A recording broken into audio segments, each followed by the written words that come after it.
বক্তৃতার মাঝে পোস্টার তুলে ধরে বিক্ষোভ। শান্ত মমতা বললেন, ভয় দেখাবেন না, মাথা নত করি শুধু জনতার সামনে। সামনের সারিতে বসে সৌরভ গঙ্গোপাধ্যায়। তার সামনেই গুটিকয় বিক্ষোভকারীকে বাপি বাড়িজা করে দিলেন মমতা বন্দ্যোপাধ্যায়। দিলেন নিজের মনকে বশে রেখে, সংযত রেখে। বিক্ষোভকারীদের স্লোগান এবং পোস্টারের সামনে তিনি বললেন, আমি আপনাদের সকলকে খুব ভালোবাসি। আপনারা আমাদের পার্টিকে আরও মজবুত করুন যাতে আমার সঙ্গে তারা লড়তে পারে। পাশাপাশি মনে করিয়ে দিলেন দেশের প্রতিনিধি হয়ে তিনি বিলেতে এসেছেন। অক্সফোর্ডে বক্তৃতা করেছেন। বিক্ষোভকারীদের উদ্দেশ্যে মমতা বলেন, আমাকে অপমান করছেন করুন, দেশকে অপমান করবেন না।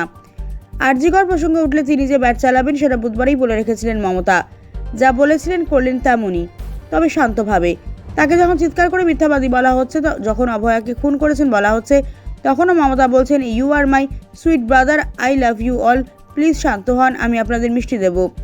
এরপরে মমতা এও বলেন, আমার বাম অতিবাম সাম্প্রদায়িক শক্তির বন্ধুদের বলবো, আপনাদের আমি চকোলেট দেবো, আপনাদের মতো দর্শকেও চকোলেট খাওয়াবো।